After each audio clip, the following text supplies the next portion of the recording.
Real Talk, Indiana's premier talk show on real estate investing, where we talk each week about investing your money right here in Central Indiana. The tips, tricks, do's, and don'ts, brought to you by CIREIA, Central Indiana's oldest and largest real estate investing association. Hello there. My name is Vicki Perry, and I'm the Executive Director of CIREIA.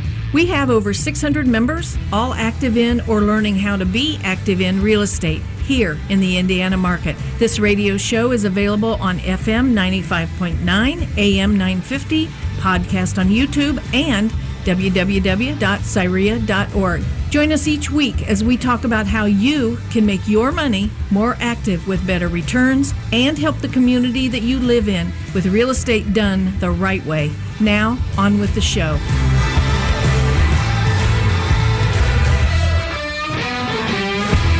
And this is Real Talk, the only local real estate investing radio show where active investors discuss real estate investing done the right way every Saturday and Sunday from noon until 1 p.m. I'm Ron Watson, president of the board of directors of CIREIA, and your host today. And we're going to be discussing some of the headlines that are affecting the real estate investing world. And you can check out how to contact each of our co-hosts on our website at cireia.club and find out how to reference the materials we're going to be talking about in this show today. Joining me are three of the top investors in Central Indiana. First, we have Dave Short with Century 21 Sheets. Dave's an investor, realtor, coach, mentor, and one of the most sought-after rehabbers in Central Indiana. Welcome back, Dave. Great to be here. And also, we have Brian Snyder, operations manager for Simple Wholesaling, one of the top wholesalers in the state as well. Welcome, Brian. Hello, hello. And joining us again is Sterling Davis, owner of Athocity Property Management and vice president of the board of directors of CIREIA. Welcome back, Sterling. Hello, guys. So great to have everybody here today. And I thought what we would start out with on this segment is a brief discussion of something that has been mentioned in the local newspaper recently, something called opportunity zones. We've talked about that briefly before, but the Tax Foundation has released a new explanation graphic that we recommend that you go take a look at, and you can find that at taxfoundation.org or National REIA, that's REIA.org, and see the information that we're referring to today. But they're long-term tax deferment opportunities. So let me first start, just open up to the panel and just a general conversation, or anybody has any experience with opportunity zones in our area or with their investing. We'll maybe start with that, and then I wanted to get to another article that I read as well. I've been studying some opportunity zone issues here in the last couple of weeks, and it's good for us because CIREIA is actually going to be going into a building in Irvington. Right. And we're we think we're pretty sure it's in the opportunity zone, so we've been studying what that means for us. And a couple of things that it means for the owners of the building is that we can own this building, or an investor can own a building in the opportunity zone, and if they stay there 10 years, then they will not have any capital gains tax on the properties when they sell it. Amen. And they can say, I think the way we're reading it, they can stay minimum 5 years, and they'll get like a 10% reduction. It's like 10% every year that you stay in the building as a deferred. It's not even a deferred. It's a forgiven capital gains tax on the building. Wow. That could be really huge, right? Because a lot of those areas are generally, or the idea is that they're going to be areas that are emerging and they're going to be improving, so the property values could potentially increase. We looked at as a good example, we looked at a building in the opportunity zone that didn't fit the criteria for CIREIA, but the cost of the building was only $200,000, and we felt that if we put our touches on it, made it an office suite, and some information like that, the potential of the building could be worth $700,000, $800,000, $900,000 in 10 years. That's awesome. So then the tax benefit to that could be $140,000, $150,000 of saved taxes for the investor, whoever buys that building and keeps it intact and provides something for the neighborhood. And also with this really interesting. You can add other pieces with the new tax law that was passed in 2017, where you now can accelerate depreciation on office furniture and equipment that goes into the into the building, where you could have, had to depreciate that at an extended period of time. So if you spend $100,000 of office furniture to go into that building, then we can, our accountants are telling us we can write $20,000 a year off of that building, in addition to the depreciation that would come forth with the building. So it really is a boon to some of these neighborhoods to get private capital in it. Yeah. And it's not very restrictive. It has to be some sort of corporation, LLC, and it has to be at least two owners in the entity, and not just a single person, which typically is not a problem with these kinds of benefits. Yeah, I think it's important what you're talking about, especially looking at areas as a landlord, as well as somebody that's really enjoy looking at specific neighborhoods that need to be revitalized. I kind of have like a passion for, everybody knows, like the Riverside area. I grew up in that area. But specifically speaking, it's a way of doing it without utilizing necessarily the taxpayer dollars, right? Like the government coming in, fixing it, but actually using people like Dave, private monies, to be able to do it without, as what Dave says, as restrictive as some other programs that you can enter into. And I think that's what allows growth to happen, and it allows an opportunity to be able to blossom, which I think is awesome, because I think for true revitalizations of neighborhoods, it has to be a combination of efforts, right? Like, we were looking at a building for a client in a revitalized area, which was an opportunity zone as well, and it was very similar to what Dave was saying. The building was somewhere around $500,000. If you held it for about 10 years, it was probably going to be somewhere around $2 million.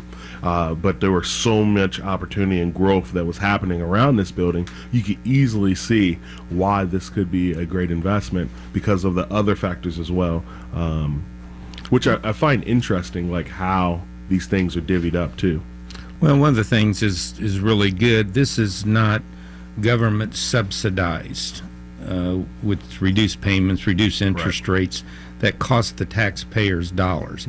We're going to have the people that use the opportunity zone opportunities, is they're going to create more wealth in that neighborhood. They're going to raise the standard of living for people in these neighborhoods, and that always follows.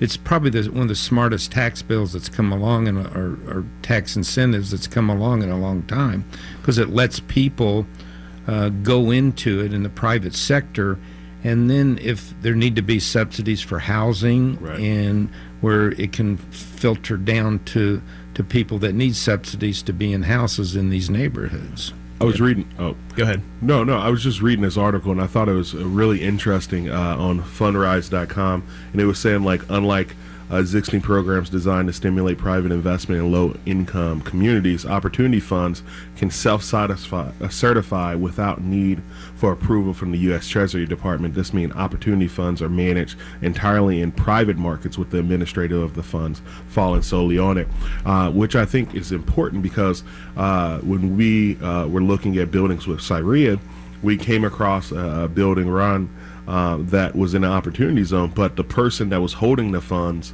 was very local, and they had a true, passion or focus of where they wanted the community to go, versus like just a big government entity that is passing down these things that doesn't really have the progression. And they don't necessarily know what's going on in that specific area. Brian? Yeah, that's exactly what I was going to kind of talk about. We have investors that are specifically looking for, properties in opportunity zones, and the ones that we have, like 2 or 3 ones that are all that's all they want and things. But those ones that are doing that are ones exactly what you said, Sterling. They want to feed back into that neighborhood. They are very interested in that neighborhood or a couple different neighborhoods, but they want to just give back to that neighborhood, make sure it's on the rise, doing what it needs to do. And I think that's a big part of this initiative. I think it's going to lead to more and more people looking to do that. People that are local, people that want to invest in that specific area. Well, we're seeing a lot with the opportunity zones. In these opportunity zones, if you drive these streets in the opportunity zones today, we see the same for sale signs of the people or the investors and the housing people that were in the Fountain Square area 7 or 8 years ago. They basically taking their model, which worked very, very well in Fountain Square, and you could see what it's done to that community in Bates Hendricks. They're taking that model and bringing it now to the opportunity zones with the anticipation that same things will start to happen there, which we're seeing new construction in areas that hasn't seen a new house built in 40 years, plus rehabs and everything else that go with these, with these communities. And that kind of leads me to an article that we read in the Indy Star, really specifically about an opportunity zone that's been created and a collaboration with some folks. Big Car Collaborative here is mentioned in this article. It's also working with the Indianapolis housing folks and they put together this area. And this is kind of interesting because it's sort of focused on artists, and what they've done is they've bought some houses and they've fixed them up, and now they're going to make those available to artists who qualify. And there's a certain price range for those homes, and there's some, I guess, a broad definition of what an artist is. I mean, it could be literally painting or music related or whatever, but the idea there is that these folks will be required to stay in the community and kind of give back to the community in some way over a course of 5 years, and hopefully start to bring that community back around. So it's similar to what some things happen in Fountain Square. So the article here kind of makes it sound like those folks, when they come in, they start that process. They're like the precursor to that. That's usually kind of the first thing. You start seeing the buildings being painted on the side, or different little boutiques and stuff like that, where these artists can come in and sell their crafts or whatever it may be. And then Dave's favorite thing, then the foodies come in and start taking over the neighborhood as well. But that's usually the first sign that of a neighborhood that kind of is on that upswing. Is you see the artists come in, you see those little boutiques, the little mom and pop shops, things like that, and then it kind of just keeps going on from there. Yeah, I think that's the thing. What artists are like, where we our building is in Circle City Industrial Park, where our office is, and we love it. We're not really artists, but we love being around artists. Yeah. And one thing I would say that the cool thing and why I could see this is true is artists are very communal. You know what I mean? They're very collaborative when it comes to their approach. So if you're going to build a community, I think the one way to be able to do that is being very collaborative and communal, and that's what I think is helpful with focusing on artists specifically. Well, one thing about the artists, what they're trying to get is a couple things. The artists can buy some of these houses from $49,000 to $72,000. Now, from what I'm seeing in the houses that are up and ready to be sold to artists, they're $150,000 houses. So these artists are going to enter into a partnership with INHP is one of them, and so they'll be able to buy the house, and then if they stay there, and then if they want to sell the house, then they would sell it and they would get some of the money, and the partnership would either get the house back or have a right to buy it back, and then they would repurpose it back to another artist. So it lets somebody live for, if they had to go and build this house or replace this house, be in a house for $73,000 that might have a market value in today's world of $150,000. So, and taking my age and going way back, one of the biggest buildings that was a transformation way before its time was the Stutz building. Mm-hmm. Right. And it got transformed by artists. Sure. That was the first people that they were looking to be in this building. And I know for a fact there's 2 or 3 buildings in Fountain Square, the same things. They were repurposed for artists when they first came in. I think what I find fascinating is that, and I think this is a good lesson for investors, is the idea of not just about the building.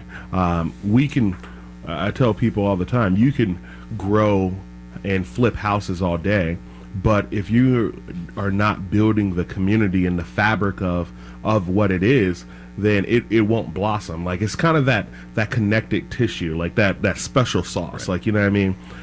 Because I've seen areas that have just had investment dollars, but without a culture, it didn't develop.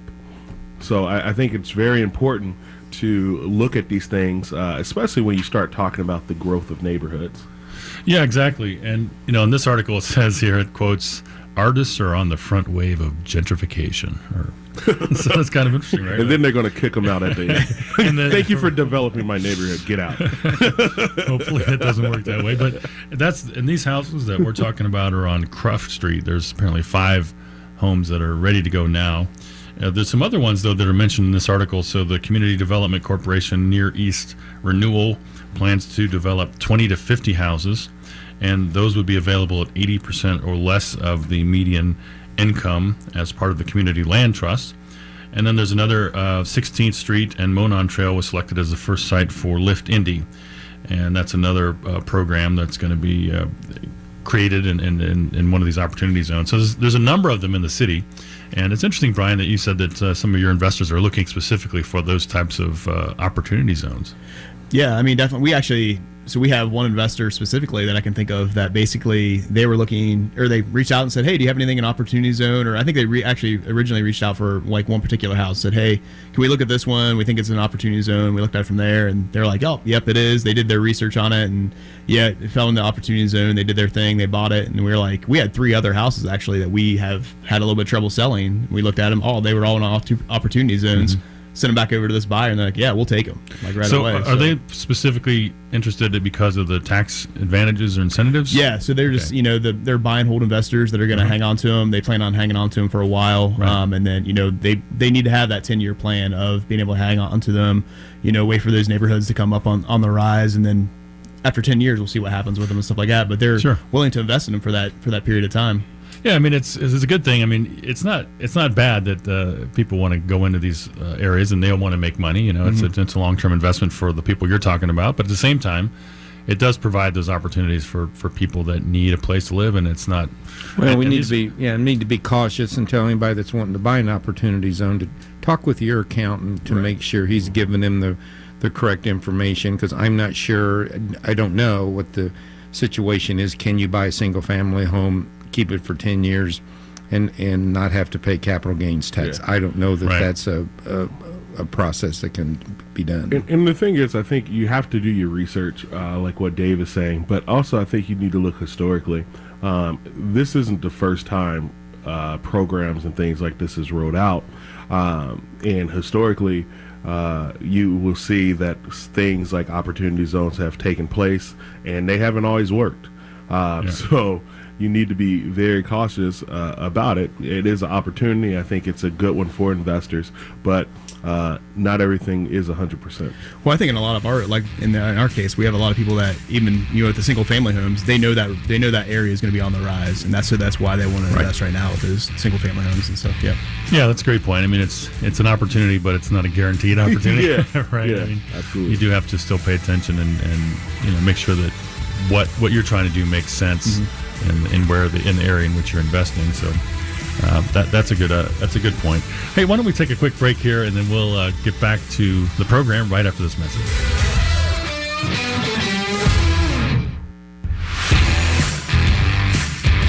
Midwest Garage Door Systems, Real Talk's premium sponsor, is a locally and family-owned business, answering your garage door repair and replacement needs for over 30 years in central Indiana. Doing business the right way is what Midwest is all about. Check out MidwestGarageDoors.com or call 317-449-8440, 317-449-8440. Are you looking for a new place for lunch or dinner, or a fun place to hold your next company party? Check out Trader's Mill Grill and Bar. Awesome, friendly staff, fabulous food made from scratch, full bar and daily drink specials. Make it an evening with more than 20 screens to get your favorite games, including Golden Tee. Also has 3 pool tables. You can find their menu and hours at tradermill.com. Check out Trader's Mill Grill and Bar, located at 5650 West 86th Street, Indianapolis, Indiana. Do you have a house that you want to sell, but you don't want to fix it up before you sell it? Or you need the cash quickly? Or you just inherited Aunt Susie's house and don't know what to do with it? That's what Dave Short does. He buys houses so you can get on with your life. He pays cash, closes quickly, and buys in all Central Indiana. For details, call Dave at 317-590-4499 or email Dave at bshort@c21sheets.com. That's spelled C21SCHEETZ.com. And welcome back to Real Talk, the only local real estate investing radio show where active investors discuss real estate investing done the right way every Saturday and Sunday from noon until 1 p.m. My name is Ron Watson, the president of the board of directors of CIREIA, and we welcome everybody back to the program. We had a really good meeting on March 7th at CIREIA, and we had probably about 200 people in the room for Thursday night. And we had national coach Alan Cowgill as our speaker. And at the main meeting, he teaches people about how to work with private lenders. And so I thought we'd start this segment with a discussion about private money and hard money and some differences. I know the investors in the room have experience and information on these topics. So let's maybe start out with the definition of the two, if somebody wants to tackle that, and what's one versus the other.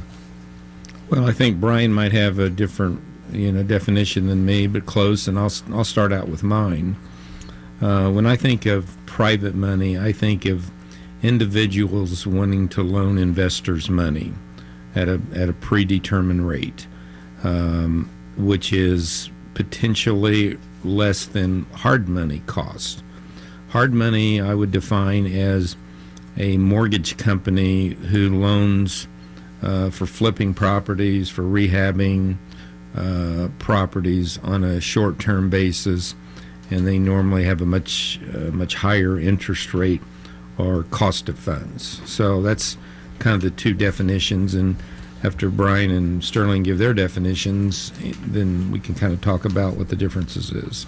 Yeah, I mean, I think that's, kind of right on. As like, hard money, is generally maybe a little bit higher in interest rates, stuff like that. Maybe you're paying some points, those kinds of things. A lot of times with hard money, I think hard money is more of like a corporate institute versus a private money person is just somebody that normally probably doesn't even get money. Like, I mean, they're a private institution, but so Longhorn, what are they like? What does the IRS look at? Are they just a corporation, or? Yeah, they're a national bank, basically, national lender that they'll lend in almost all the states.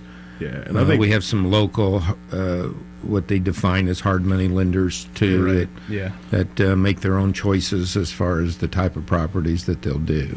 Yeah, I mean, I look at private money as people that are like your friends and family that you might like. Yeah. So a lot of times this topic of private money and versus hard money, it's something that, and Alan made a good point of this at the meeting on Thursday, which was, I don't think a lot of relatively new investors know about it. Like when I first bought it, rental properties, I just went to a mortgage company and got loans. And, there are limitations to that. It's not easy to do that, and you can only do so many now and all this stuff, right? So I was not aware that there was a possibly better way of coming up with funding for my deals. Now, what I was doing was for rental properties, which is typically a longer-term investment, but hard money and private money, Dave, they're often not necessarily good options for longer-term investments. Is that true or not? Well, if we had to pick an interest rate, which we're not saying that's the rate you can get or can't get, but if we had to pick an interest rate, I would say an average of a private money loan or a hard money loan would be somewhere around the 10% to 13% range. Okay. Now, the difference with you, Ron, go to the bank to buy the property, from a lower interest rate, that's always the best option. Now, from that standpoint, you'll always have to have a lot of your own capital or, quote, skin in the game on the property. Where private, and they look at the borrower as much, if not more, than the real estate that's going to be secured in a first mortgage.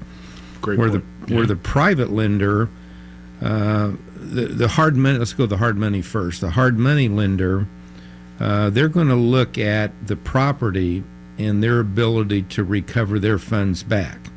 And they may or may not make you have skin in the game if you can present a package to them that they'll want to loan the money. Yeah, I think that's an excellent point. What I see with the private versus hard is the ability inside of the private is flexibility, where they might not necessarily look as much as me at what you're talking about versus what is the deal or what is the outcome, or and it's a little bit more flexibility. And given the relationship between the lender and the borrower, a private money person might have better terms in regards to it.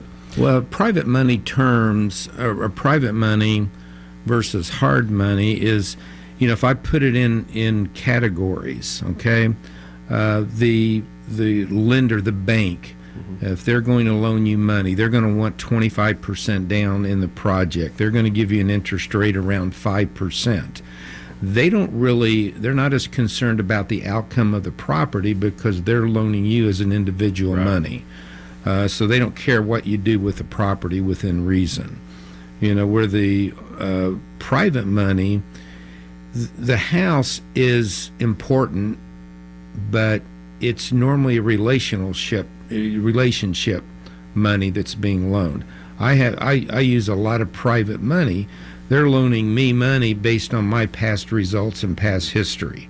So I like that best because I don't have, I secure the property and give them the feel good documentation that they're going to get their money back. All three cases, their number one opportunity is they want their money back. Okay, so return is important to them, but security of the principal is the number one concern that any private money lender has. Some deals go bad, but they still want to make sure they get their money back. Right. The hard money lender is going to be much more adamant, and that's why they charge you more money. Right. If I look at a point scenario, points are what they charge on the amount of the mortgage. Right. Most private money lenders will charge 3 to 5 points. Well, in a $100,000 loan, that adds $5,000 onto the cost of your deal, plus 1% a month on your 12%. So if you look at it from a long-term basis, on a year's basis, the cost of those funds is 17% for 1 year. And if you have to renew after another year, you might have another 3 points. Right. Let me ask you, Dave. I might be on a ledge, and it might not you make are sense, that. right? So, Yeah, we know. So a lot of hard money lenders, I hear, get private money to be able to fund deals and stuff like that, right? Yes. Mm-hmm. So in theory, would a private money person be private up until the point that their money start being advertised? Does that make sense? Like, if I'm a private money person and I'm giving it to a hard money person, that hard money person, say Longhorn or whoever, right? Now is going to go out and advertise for the deal and try to find the deal. Well, they have the national and the state and local licenses to do that. Where, I work with 3 or 4 private money guys. If I had a slew of private money guys and I combined their money, then I probably would fall into a situation where I need to get a license to get a mortgage because I'm instituting a mortgage. So it gets very complicated once you start commingling private funds, and that's why a national investor can go and acquire bunches of people to loan money. And they're giving a rate of maybe, who knows what rate they're giving, 5, 6, 7%. Yeah, and I want to kind of go back to something that, Dave, you were kind of talking about a little bit earlier, is that you said you use a lot of private money now because, you have the reputation, you have the experience, people can see what you've done in the past. They know, they have faith in you that they're going to get their money back. We use a lot of private money as well. But I see a lot of people, when you say all private money is, you can have a lower interest rate. Hard money's going to have a little bit higher. Don't let that deter you, because I know a lot of people that's a good stepping stone, using that hard money because it's available to you. You can kind of get those projects under your belt, show people that you are worth what you can put into it, and then all of a sudden that private money will be a little bit more accessible to you because people can see what you've done. Absolutely. You have the experience. and it's developing a reputation and the cost of it. But when we do a lot of coaching, we talk about hard money a lot, and we talk about when's the good opportunities to use that. And I would tell hard money lenders this. It's like, you use hard money to a point that they're not your partner, but they're your bank. I know it's kind of a complicated statement. No, that makes sense. Where if you borrow $200,000 from a hard money lender to do a big project in, let's say, a Fountain Square, the cost of those funds over the course of a year is sometimes more than what the investor makes on the house. Right. I've seen a lot of deals, people using hard money incorrectly, because there is a place for it. It's a great place for it. But we always stress that if we call it harder money because of cost of funds, keep the amount that you borrow low. 50, 60,000, or use your own capital to buy the house and use hard money to rehab the house. Then you can average out your cost of funds, and it makes sense for your transaction. I'll tell you, I don't know how much time we have, but I find when I got in this, finding private money was just so hard. Even I think that's even today. I know you guys work with it, but maybe it's something after the break we can talk about. It's like, how can somebody like myself or somebody that's in it locate private money? No, I think that's great, and Alan actually talked about that at the meeting, and because that was kind of my point too, is I didn't even know it existed, let alone know where to go look for it. So I think that's a good topic to start off the next segment with. So let's take a quick break, and we will get back to this after a minute. Are you looking for a career change or a life change? That is the mission behind Simple Wholesaling, the leading provider of discounted properties in Indianapolis. Simple Wholesaling is all about making the process simple for buyers of properties, sellers of properties, and members of the Central Indiana community who want to generate wealth, free up time, and then help you use that wealth and freedom to make a difference in the world. Check them out at www.simplewholesaling.com or email Brian@simplewholesaling.com or call 317-494-7211. Is this you? You've heard about landlording and you love the idea of a steady stream of income from real estate, but you're concerned about tackling the 2 a.m. calls and worrying about renters who don't pay their rent on time? That's where the pros at Ethosity Property Management take the hassle out of investing for you. They handle the toilets and tenants for over 300 local rentals and are happy to help you with yours. Call Sterling at 888-212-3764 or check out www.ethosity, that's ETHOSITYPM.com. Are you wanting to get started in investing but don't know what to do first? Maybe you took one of the National Guru classes, but you're still confused. Our members are doing business locally, and they remember that they were beginners at one time too. Start by joining the biggest and oldest real estate investment club in Central Indiana. Take our classes and network with people who love what they do and are willing to help you through the startup stage. Check out CIREIA.org. That's CIREIA.org. And welcome back to Real Talk. My name is Ron Watson, the president of the board of directors of CIREIA. And today in the studio is Dave Short with Century 21 Sheets, Brian Snyder with Simple Wholesaling, and Sterling Davis, owner of Ethosity Property Management. We were having a good discussion about private money and hard money, a topic, unless you're a relatively seasoned investor, you may not know anything about. So I wanted to pick up on this conversation, because and Alan mentioned this at Alan Cowgill at our meeting on March 7th, that where do you find the money? And so maybe we'll start this segment off with some ideas about where can you find some of this money.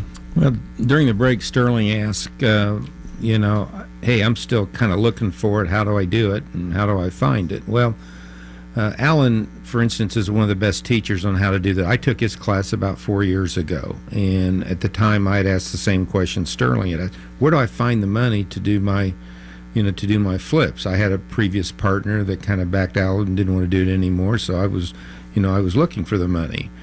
and I took Alan's class and figured out that it was everywhere, but you just have to learn how to approach people that want to do it.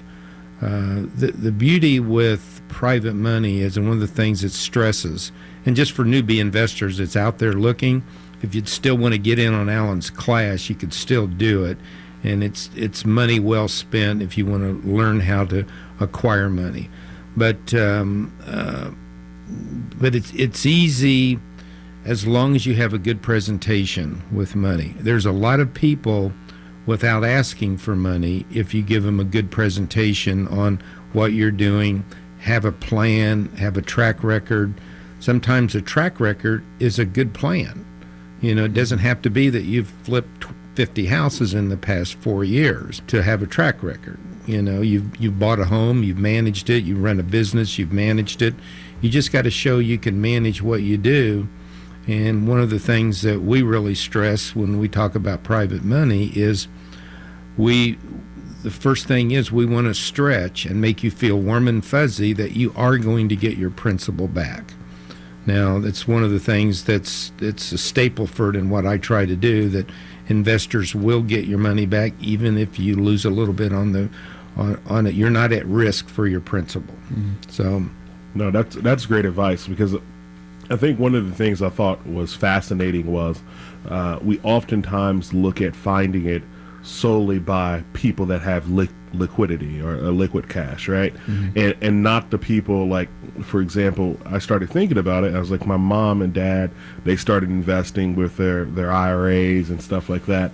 And I thought it was really interesting in his teaching that he was trying to almost educate people at the same time how to utilize other leverage opportunities. Well, some of my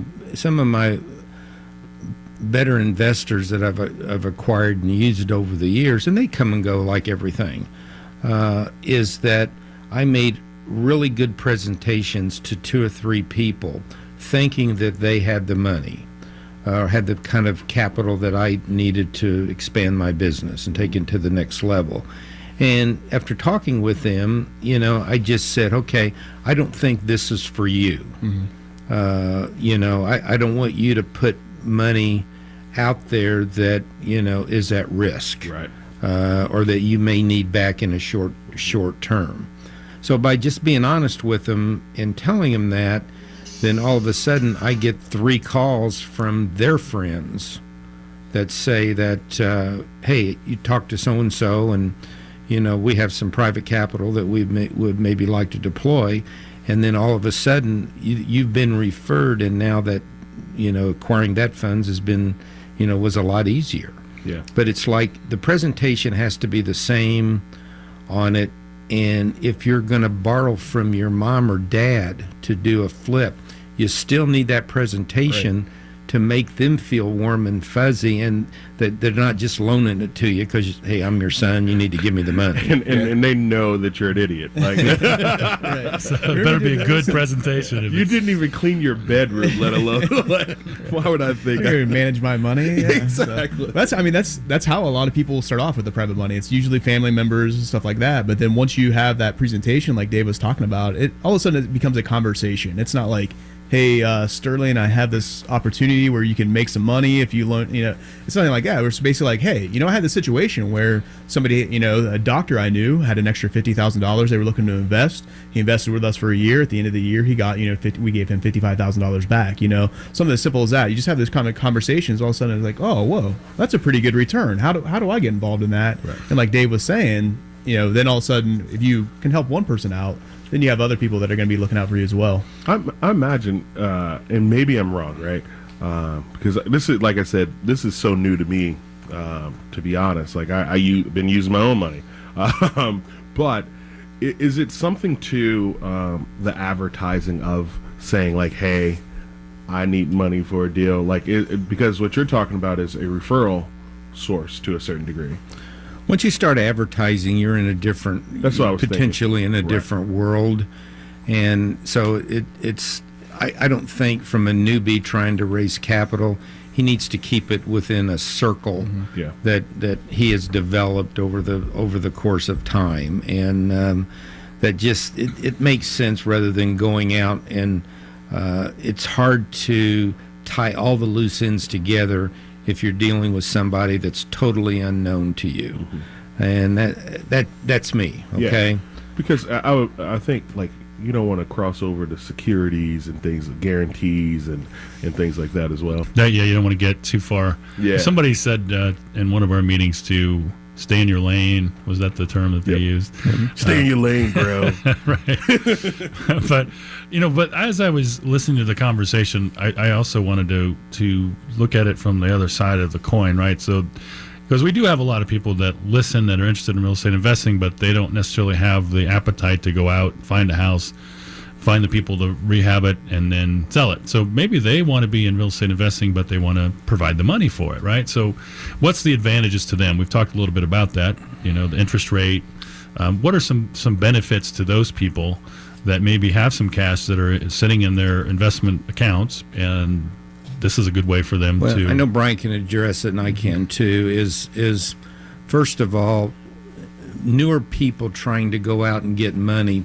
You're getting money for yourself to try to do a transaction.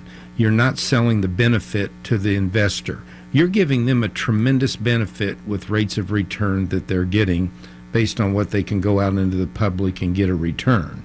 So you have to share that, hey, it's not self-serving. It's a joint venture. It's a win-win type of situation. And most, hey, I need the money to do this flip that I can make $20,000 on. Well, okay, but what's my benefit if I'm going to loan you the money to do that? Right. So it is a big benefit to them, and you talk about their benefits a lot more than you talk about your benefits. Right. Once you make it self-serving, that lender is probably not going to want to talk with you. When it comes into, it is a relationship, and there has to be a great level of trust on that. And within your relationship, with trust, and that comes down to is you need to listen a little bit more than you need to talk, almost, and listen to what their expectations are. What do they need out of it? What are they really looking to do? Because there's times too where people will approach us that want to lend, privately to us, but really with what they're looking to do is like, this might not be the best situation for you with us. Maybe you should, check this out or something else out as well. So it's not just like anybody that has money, like we'll do it with them and it'll work. But so it's all about those are the people that you read about on the front page of the state. Yeah, exactly. But luckily too, there are some people like it, at CIREIA. I met my first couple of private lenders that we use for simple wholesaling. We met them through CIREIA, of just like they were talking, they had that extra money, and they were looking for somebody with experience that had been doing it for a while, had a model that they could see, and that's how we got connected with some of them, just through CIREIA, but just talking to them at our booth. So yeah, and I just want to make a quick point, because Alan talked about that a little bit, that from the standpoint of CIREIA, which Brian, I appreciate you mentioning that. It's good to be connected with people, to network with people, because these people are coming to our meetings, for example, for lots of different reasons. And Alan made this point that, never to sort of prejudge people by looking at them, because he had a number of deals and people that he met that he didn't think would even have any money, and then all of a sudden they give him 5 deals or help him do 5 deals, and then they referred him to other people. So these people that come to our meetings, they're not necessarily advertising that they have a sign on their head that they're private lenders, but they might be. Well, I have a sign on my head. Well, that's a different issue. It doesn't say private lender; it says something else. But no, it's but they're looking. They're trying to understand who the people are that are operating their business professionally, and that really are digging in, trying to figure out how to do things properly, and they're trying to make connections as well. So. No. When I think I look at like this, I'm like, man, I want to do a deal with Dave so I can see how he does it, and then you learn from being able to learn from the Daves and the Brians of this world. Exactly. So we're going to take another quick break here. We've got a few messages, and we will be back after this break. Insurance companies say they're going to be there for you when life happens, but the truth is things can get pretty complicated fast when it comes to a personal injury accident. The steps you take after an unexpected crash are crucial. You need help every step of the way. Hey Andy, this is Dave Ramsey. I've been talking about the Randy 7-ish difference for several years now. For 34 years, Randy has helped thousands of people through their worst circumstances. Randy stands as a shield in between you and the insurance company. So even if you've started conversations with the insurance company after an injury accident, talk to Randy 7-ish to make sure you're not leaving money on the table. If you or someone you know has an injury accident, whether you're a pedestrian, passenger, driver, or rider, talk to Randy 7-ish first. Call 317-636-7777 for a no-obligation consultation. 7-ish Law, fierce protectors of the injured. 317-636-7777 or 7ishlaw.com. Midwest Garage Door Systems, Real Talk's premium sponsor, is a locally and family-owned business, answering your garage door repair and replacement needs for over 30 years in central Indiana. Doing business the right way is what Midwest is all about. Check out MidwestGarageDoors.com or call 317-449-8440, 317-449-8440. And welcome back to Real Talk. This is Ron Watson, the president of the board of directors of CIREIA, and this is our final segment today. We were talking about private money and hard money and what that means and where do you find it and all of those things, what's in it for the lender. So I thought we would wrap up. This is our last segment, so let's talk a little bit more about this. I know there's a lot more information we could talk about. Alan has a full day course and more that he spends on this particular topic, but let's just kind of wrap up on this topic and then we'll wrap up the show. Yeah, I want to just say one thing, because I mean, just as we're talking about private money and hard money, and a lot of times I think private money obviously seems a lot more attractive when we're talking about it kind of like this and stuff, but there is a lot to be said for hard money. And we have an episode, a Simple Wholesaling podcast episode coming out. It's going to be episode 157 coming out here in a couple of weeks with John Shipley from Longhorn Investments, which Longhorn is very active with CIREIA and everything. They do an awesome job. But John brought up just a lot of really good points I think it's worth kind of mentioning.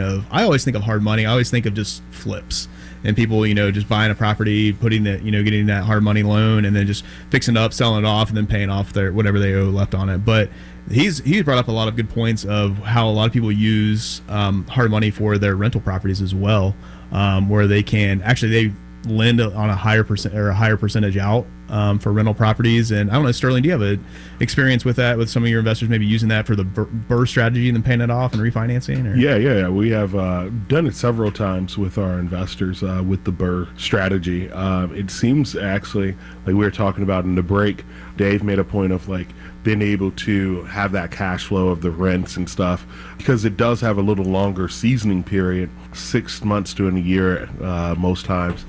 Even though it comes over as cash, it's not looked at. It's looked at almost as a loan in the situation. So it does take a little bit for the seasoning, but you are able to have those rents to offset it. And I think that's one of those situations where you just really need to know your numbers and take your time. And when you do it, I think it's really the advantage is if you were going to do the BRRRR in that situation after the season, I would probably pay down that principal for the rents and stuff that you get every month. It is the best approach to make sure that it's cash flowing. Yeah. One of the things we really haven't even talked about, and it's another form of private money, and we could almost do a whole show on it, is I use a lot of private money for joint ventures where I don't guarantee them an interest rate, and they just get a percentage of my profit of the transaction. Sometimes it's less than the cost of private money. Sometimes it can be a lot more than the cost of private money. Mm-hmm. You kind of roll the dice with your flipper.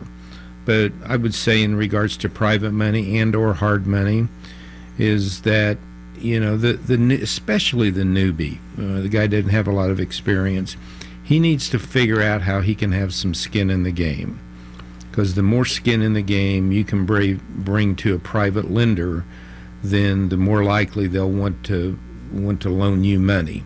And a rookie, if he's bringing 50% of the money to the transaction, any private lender or a hard money lender will probably loan to you. And they're not necessarily credit score driven. They're project driven. Yeah. So anytime you can get a lender to loan you money at a fair rate and it's project driven, then you're sitting in a pretty good seat. Let me ask you, Dave, because I know your philosophy, but I think it's worth talking about. How much money, when you're doing private money, are you having to bring to the table? It depends on the transaction, and it depends. There again, it's meeting with the lender and say, okay, I want you to have 10% of your money into the deal, or I want you to have 20%. Then I structure my interest rate and or my joint venture percentage based on how much of my own capital that we'll have in the game. The less of my capital I have in the game, then the higher interest rate that I think I can pay, because I'm taking a lot, a lion's share of the profit. Right. So that's the beauty with private lending and hard money lending. Every deal is different, and you structure it based on the needs of the client that you want. So. Well, this is a topic, like Dave said, we could spend another segment on, another show on. It's really interesting, and there's a lot more details that we could cover.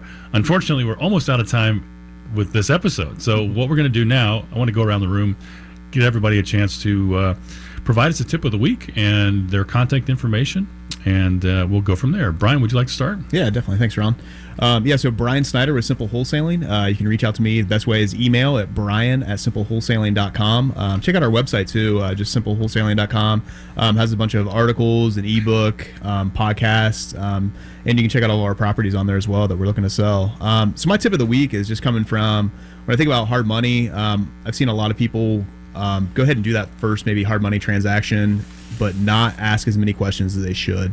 My tip of the week is basically just make sure that whenever you're in any kind of lending situation, you're working with money, whether it's a bank or whether it's working with a private money lender or hard money at all, just ask as many questions you can. Make sure you have everything out there, because all of a sudden you'll see that statement come over and you see this fee for this, a fee for that. Make sure you know what all is involved and just ask as many questions as you can. Great advice. Thank you, Brian. Yeah, so Sterling Davis here with Efosti Property Management. We are starting to look for private money. So if you are somebody that is interested in investing in projects, call us at 888-212-EPMG. That's 888-212-3764. My tip of the week, it goes back to like the opportunity zones and things like that we talked about earlier in the show. And don't be enamored by the waves, like, you know what I mean? Like, just don't always focus on the things that you hear on Bigger Pockets, the neighborhoods that you hear on Facebook groups and stuff, the fountain squares, and this is where Two Chicks and a Hammer is at. Like, really do your own homework. Try to find those opportunities that are not necessarily on mainstream opportunities, but I find so many times people just look at very specific things that they see on TV, and do your homework. Beautiful. Thank you, Sterling. Appreciate that. Dave Short. Dave Short. I'm with Century 21 Sheets. My email is the best way to get a hold of me, which is dshort@c21sheets, SCHEETZ.com. My tip of the week would be, however you go at the real estate business, is get educated and understand what you're trying to do, and have a plan and a layout of anything you're trying to do. If you're trying to raise money, have a plan to make a presentation. Oh, I've got a great house. I want to do this house in Fountain Square. So, because I'm going to ask you as a coach, what's your scope of the project? What do you think it's going to sell? What's your cost of funds to hold this house? And what kind of profit do you expect to realize? And do you have a large enough contingent? You have to have the answers to all of these questions before any private lender will want to work with you. And if you have it going in, then he's going to think you're a lot more serious. Thank you very much, Dave, and everybody else for joining us this afternoon.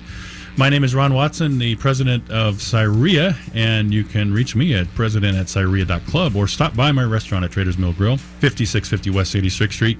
It's March Madness, everybody, so you can watch all the games there. We'd love to have you join us. If you've missed previous episodes, you can listen to them on the CIREIA channel on YouTube, or go to cireia.club, which is CIREIA.club, and click on the resources tab for copies of all of our episodes. On March 20th, CIREIA will be hosting a class at Broadmoor Country Club on how to use the Court and Commercial Record Legal Notices newspaper to find leads and information for your investing business. As a member of CIREIA, you can receive 3 copies of this publication weekly, and it's a great resource for tax sales, foreclosures, bankruptcies, auctions, and much more. This class is open to the public, and you can sign up at CIREIA.club. I wanted to thank everybody for joining us again and hope you will tune in again on our next episode, and we'll talk to you again soon.